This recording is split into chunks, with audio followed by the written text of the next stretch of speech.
Radio Judaïka, Fréquence Europe, Olivier Singer.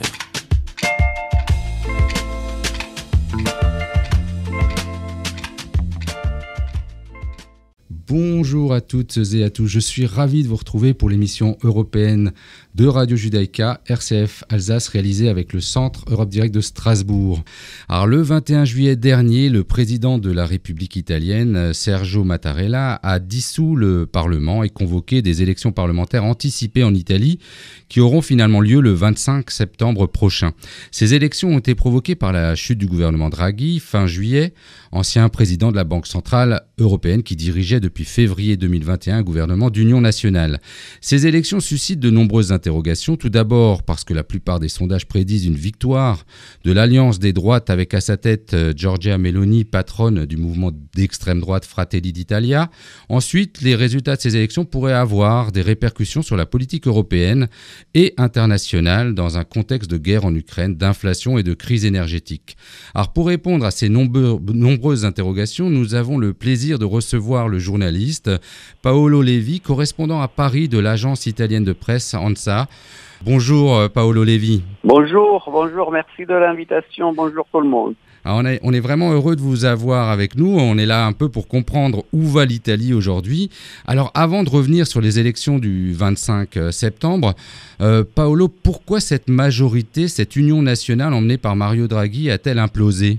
Écoutez, pour une question assez affligeante, c'est-à-dire le retour en grande pompe en Italie de la politique politicienne dans un contexte, vous n'êtes pas sans savoir qu'on est en train de vivre une période assez particulière de notre histoire européenne, après la pandémie, une guerre qui revient en force au cœur même de notre continent.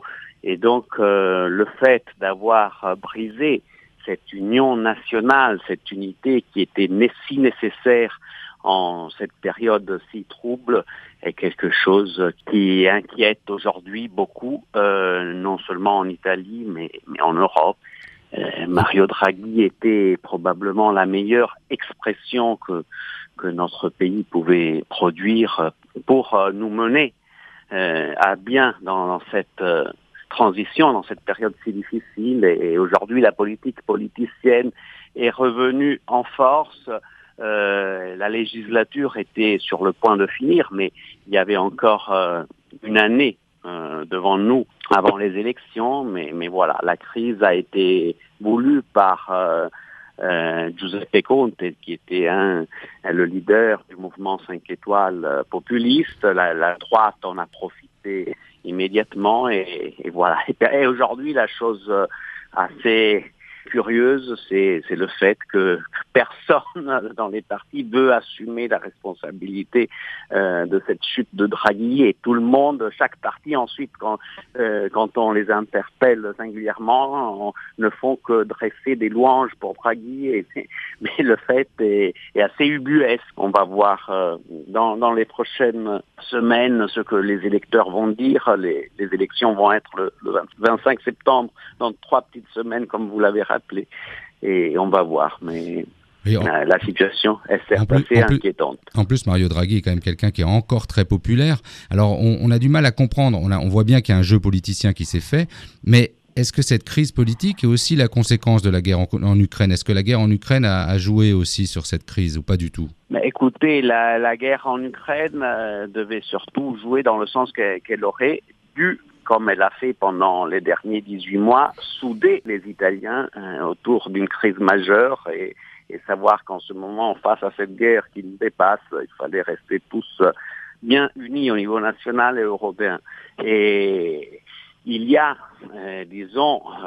parmi les forces politiques de centre-droit, certaines forces comme celle de Salvini qui ont des ambiguïtés par rapport à Poutine. Encore ce week-end, lors d'un grand meeting, lors d'une grande rencontre avec des industriels italiens, Salvini a critiqué fortement les sanctions qui ont été prises à l'encontre de la Russie en disant que c'est une sorte de balle dans le pied qu'on se tire, un petit peu le même discours que faisait Marine Le Pen en France.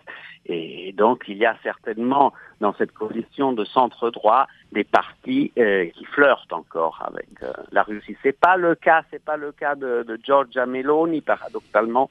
La leader de Fratelli d'Italia qui a le vent en poupe dans les sondages, donc un parti certainement post-fasciste, mais qui est en train de s'employer dans une œuvre de dédiabolisation.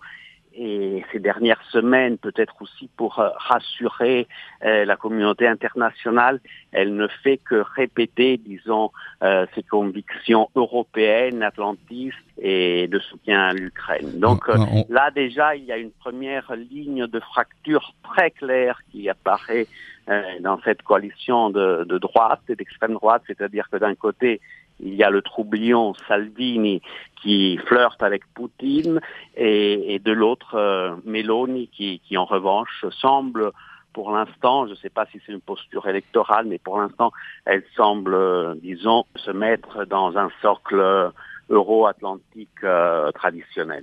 Et après, troisième partie de la coalition, celui de Berlusconi, l'immortel de Forza Italia qui, selon les sondages, serait obtiendrait le plus maigre résultat, au moins dans la coalition de droite, avec 8% des intentions de vote contre 13% pour Salvini et 24% pour Meloni.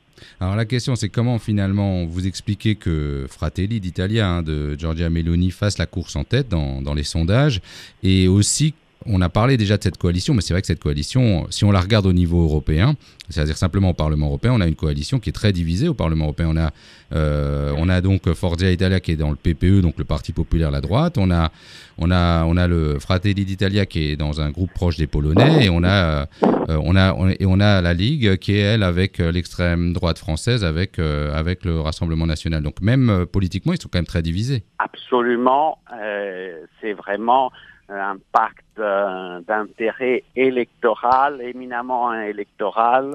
Ils veulent rafler la mise, mais tout divise cette coalition. Et on le voit même, la chose paradoxale, c'est que par le passé, pendant les campagnes électorales, la droite arrivait beaucoup mieux que la gauche d'ailleurs à effacer les points de friction ou de division.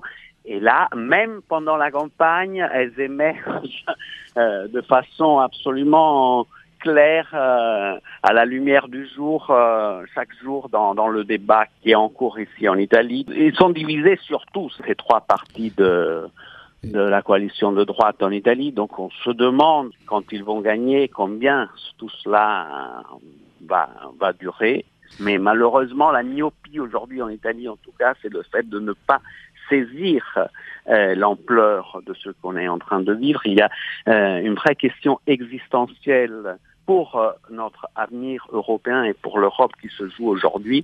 Et nos grands concurrents internationaux, grands acteurs globaux comme la Chine, la Russie, ne cachent plus, disons, leur ambition. Et le risque, c'est que dans 4-5 ans, les Italiens, s'ils ne feront pas preuve d'unité dans le socle européen, auront qu'à choisir si devenir un pays satellite de la Chine, de la Russie ou des États-Unis, mais il n'y a aucune raison que ce soit ainsi. Donc aujourd'hui, disons, Giorgia Meloni fait un discours nationaliste où elle met en exergue, disons, l'importance du patriotisme, etc. Mais ce qu'on aurait envie de lui dire, de lui suggérer, c'est qu'aujourd'hui, toute forme de patriotisme doit passer aussi par une dimension européenne, parce que sinon, tout seul, on se fera pulvériser par des grands blocs qui ne partagent pas nos valeurs. Aujourd'hui, c'est clair et certain. Et donc, il y a vraiment notre modèle de démocratie européenne qui est en jeu. Donc, et concrètement, quels sont les sujets de cette campagne? Parce qu'elle est très courte, cette campagne, finalement. Elle se passe pendant l'été, les gens sont principalement en vacances. C'est quoi les sujets de la campagne? On a aussi vu que Giorgia Meloni a utilisé un fait divers autour d'un viol pour attirer une forme de sujet autour de la sécurité. Mais quels sont les sujets de la campagne aujourd'hui en Italie? Voilà, exactement.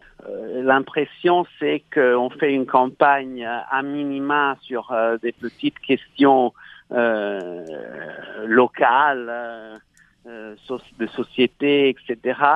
Et quand en fait il y a des enjeux bien plus importants. Disons que la chose la plus importante aujourd'hui sur laquelle il faudrait débattre, c'est bien sûr la question énergétique. Le gouvernement Draghi, même s'il est en train maintenant aujourd'hui d'assurer seulement les affaires courantes, est en train de mettre en œuvre, mettre en sécurité, voilà, avec toute une série d'initiatives les prochains mois, parce que on risque de passer un hiver vraiment avec l'inflation, les prix de l'énergie, ils sont arrivés à des niveaux vertigineux, etc. Il faut absolument réduire le coût de l'énergie. Et après, il y a une autre grande question c'est le fameux plan de relance européen, c'est-à-dire que tout était sur les rails et vous savez que l'Italie est le premier bénéficiaire. Plus de 200 milliards d'euros. Exactement. Et Giorgia Meloni aujourd'hui voudrait, elle demande de faire une révision, voilà, des plans déjà présentés par l'Italie à Bruxelles. Et là aussi, il y a des grandes questions d'inquiétude parce qu'il n'y a pas de temps à perdre. L'Italie risque de perdre cet argent et c'est vraiment des financements qui sont vitaux aujourd'hui pour la tenue de notre pays. Donc voilà un grand thème dont on devrait débattre beaucoup plus et qui est, disons, quelque part mis un petit peu de côté. Mais comme d'habitude, en Italie, malheureusement, les forces politiques parlent au ventre, à l'estomac des personnes plutôt qu'à leur cerveau.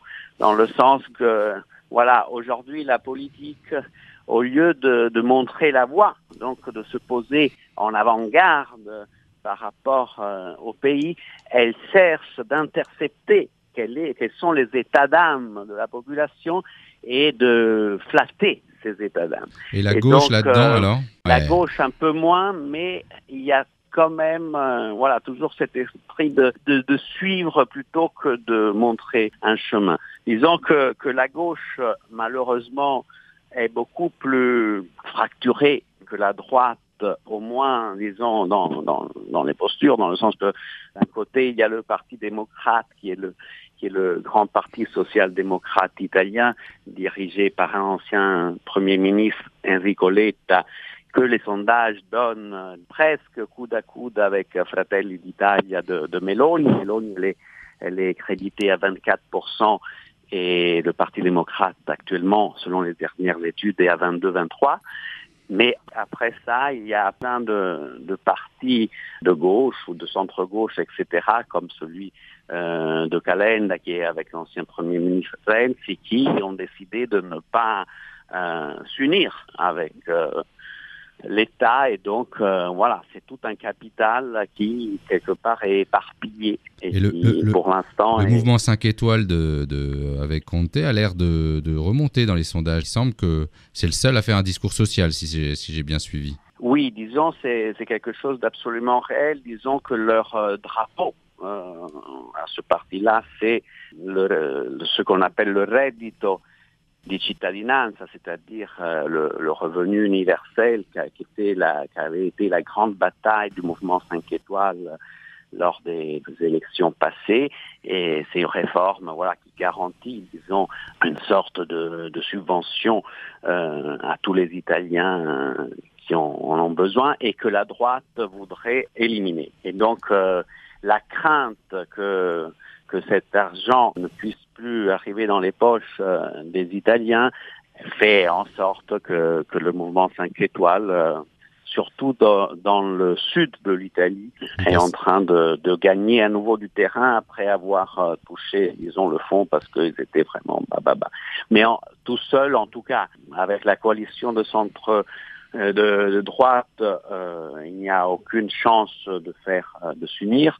À gauche, pareil, parce que le mouvement 5 étoiles est taxé d'être le grand responsable de la chute de Draghi. Donc, personne à gauche veut aujourd'hui faire une coalition avec eux. Donc, voilà, c'est vrai qu'il monte, mais il est tout seul, il est complètement tout seul. Il y a aussi chez Conte des positions assez ambiguës par rapport là aussi à la Russie. Donc c'est un cavalier seul qui risque de faire un bon score, mais de le rendre quelque part vain parce que on ne sait pas qu'est-ce qu'ils vont faire après. Alors, avant d'aller voir sur les répercussions, vous en avez déjà un peu parlé des répercussions européennes, s'il y avait une future élection de Giorgia Meloni et de cette coalition de droite. J'aimerais vous faire écouter son intervention qu'elle a faite plus pour les médias étrangers, pour les partenaires européens.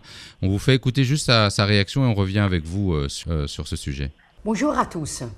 Je suis Giorgia Meloni, j'ai 45 ans et je suis la présidente de Fratelli d'Italia, le parti politique des conservateurs italiens. Depuis plusieurs jours, je lis des articles dans la presse internationale sur les prochaines élections qui donneront à l'Italie un nouveau gouvernement, dans lesquels je suis décrite comme un danger pour la démocratie, pour la stabilité italienne, européenne et internationale.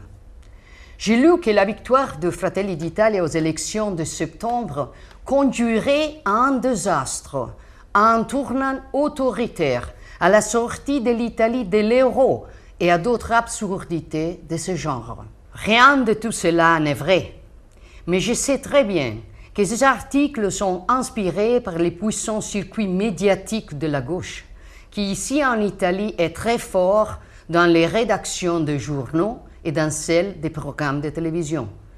Alors, je rappelle que nous sommes avec Paolo Levi, qui est donc le correspondant à Paris de l'agence italienne de presse ANSA. Alors, sur ce sujet, on voit en plus donc qu'elle rassure, qu'elle dit qu'elle ne veut pas sortir de l'euro, mais elle met aussi en cause les médias. Qu'est-ce qu'on peut dire sur Giorgia Meloni? Déjà, qui est-elle vraiment et son parti? Et ensuite, est-ce qu'on doit se fier? Est-ce qu'il y a un risque? Comment vous voyez la chose? Écoutez, Giorgia Meloni, je pense que c'est une femme certainement brillante qui, à un certain moment, a compris qu'elle avait la possibilité de jouer un match bien plus important de ce qu'elle le pensait. Donc, disons que historiquement, elle est née avec les fascistes, elle a grandi dans le Fronte della Gioventù, c'est vraiment les jeunesses de l'extrême droite italienne, nostalgique du régime mussolinien et raciste, antisémite, disons. On peut tracer le parallèle avec le Front National de Jean-Marie Le Pen. D'ailleurs, Jean-Marie Le Pen avait fait un copier-coller du symbole justement italien du mouvement social italien qui était la flamme avec le drapeau italien et français, et donc ils ont le même symbole, donc elle vient de là. On peut aussi rappeler que Marion Maréchal est mariée avec un membre de Fratelli d'Italia. Oui, dans cette sorte de dynastie de feuilletons de l'extrême droite européenne, il y a aussi plein de liens qui se soudent, non seulement politiques, mais parfois aussi sentimentaux, et Marion Maréchal Le Pen s'est mariée depuis peu avec un eurodéputé de Fratelli d'Italia, et ils ont même eu un enfant ensemble. Donc, disons que Giorgia Meloni, elle vient de là. Et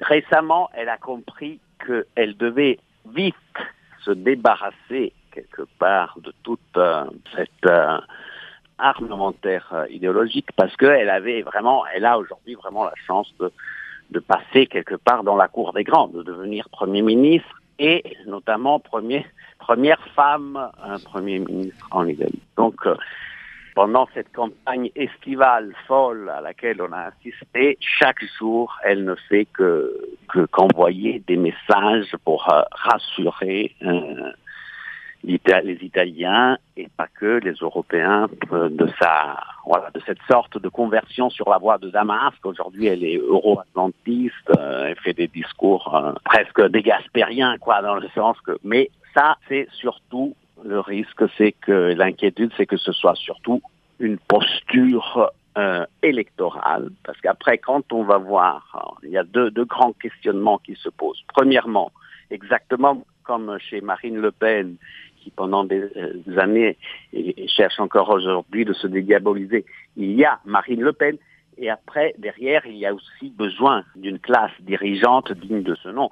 Et Meloni, exactement comme Le Pen, elle est seule, disons, dans cette œuvre de dédiabolisation, parce qu'après, derrière elle, il y a un monde assez sombre qui reste, lui, très très lié, disons, à des positions complètement hors sol et très très inquiétantes, sinon nauséabondes par rapport à nostalgique, etc. Donc il faut faire la distinction entre le leader qui fait l'œuvre, disons, de maquillage politique d'un côté, comme Marine Le Pen en France, et ensuite ce qu'il y a derrière.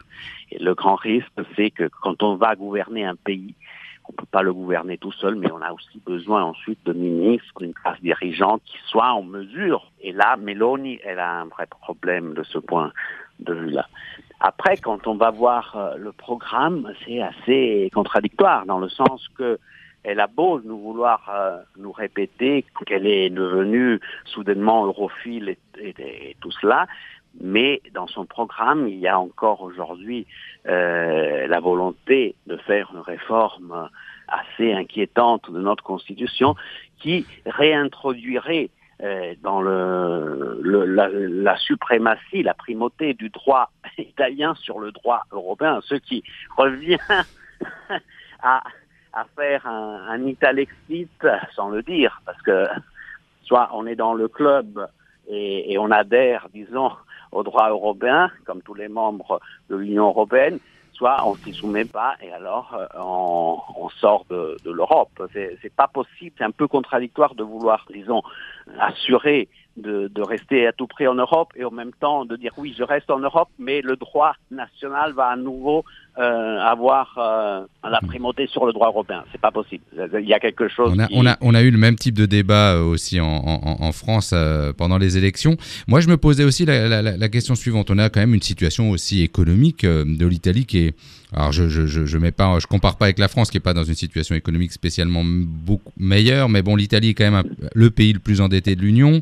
Donc, faut-il craindre aussi par rapport à ça, comme une nouvelle crise de la dette, parce qu'il y aurait plus de confiance dans le gouvernement en place, ou aussi la désunion de l'Union européenne sur beaucoup de sujets, comme celui sur la Russie. Est-ce que vous pensez qu'il faut craindre cela ? Oui, il faut le craindre parce que justement pour cette fragilité de la dette italienne, on l'a vu par le passé, l'Italie a été toujours le maillon faible dans les moments de crise de la spéculation internationale. C'est-à-dire que à chaque fois que l'Italie a montré des signes de faiblesse, la spéculation internationale n'a pas hésité une seconde à attaquer l'Italie. Donc on est vraiment très très exposé de ce point de vue-là et Giorgia Meloni doit l'avoir compris parce qu'elle continue à répéter que pour elle les clous budgétaires sont absolument à suivre et elle n'a aucune intention d'en sortir, contrairement aux autres partis de sa coalition, c'est-à-dire Forza Italia et Lega de Salvini, qui eux, au contraire, voudraient voir filer la dette ultérieurement. Donc là aussi, il y a une énième contradiction très très profonde entre les membres de cette coalition. Une troisième chose qu'on peut dire, c'est qu'aujourd'hui, il y avait une chance extraordinaire de changer le pacte de stabilité européen. On avait vu que Emmanuel Macron et Mario Draghi étaient à l'unisson dans ce chantier majeur qui pourrait vraiment changer la vie et le destin des citoyens européens et de l'Europe pour les prochaines décennies. Et malheureusement, on se demande si ce chantier-là, aujourd'hui, avec la fin de l'ère Draghi, peut encore voir le jour ou pas. Jusqu'à il y a encore quelques mois, il y avait de fortes chances que Italie plus France, qui était devenue une sorte de seule république, tellement la symbiose était forte entre les deux gouvernements, aurait pu changer aussi la donne et convaincre l'Allemagne de la nécessité, de trouver de nouveaux critères par rapport au traité de Maastricht, aux 3% de rapport entre déficit et PIB et sur le 60% de dette.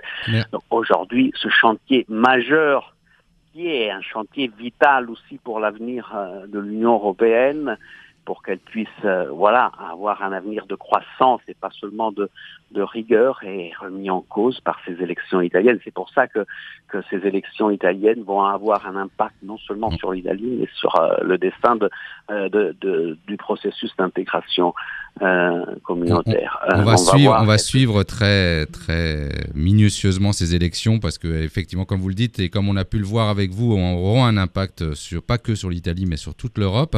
Alors, je vous avais proposé un choix musical et comme beaucoup d'Italiens encore europhiles, même s'il y en a de moins en moins, vous avez choisi que l'on termine cette émission par l'Ode à la joie. Pourquoi ce choix ? Parce que aujourd'hui, si nous, Européens, voulons espérer d'être encore joyeux dans un monde de brut, on doit absolument miser. L'étoile polaire doit être celle de l'unité et surtout pas de la division. On a vu de façon très très claire et nette que des grandes puissances comme la Russie, comme la Chine, cherchent à tout prix de nous diviser. Il va y avoir bien une raison si elles cherchent de nous diviser. Et la raison est très simple, c'est que quand on est unis, on est les plus forts du monde. On a un modèle qui, bien qu'avec beaucoup de défauts, reste probablement un des plus grands projets démocratiques que l'histoire de l'homme ait jamais conçu. Donc, il faut pas céder, surtout pas aujourd'hui, aux sirènes des nationalismes qui voudraient revenir en force, mais absolument croire en ce projet magnifique et au rêve européen, parce que c'est seulement unis qu'on fait la force. Et aujourd'hui, toute forme de patriotisme doit passer, en Europe, doit passer par une forme de rêve européen. On va terminer sur ces paroles et en musique, donc en écoutant l'Ode à la joie. Il s'agit là de l'Orchestre Philharmonique de France qui avait joué l'Ode à la joie lors d'un 14 juillet. Donc on va terminer cette émission avec ça. Je voulais vous remercier, Paolo Levi, d'avoir été avec nous et de nous avoir consacré quand même beaucoup de temps pour répondre à toutes ces questions en français. Merci beaucoup à vous, Olivier, merci. On se retrouve bientôt pour une nouvelle émission européenne.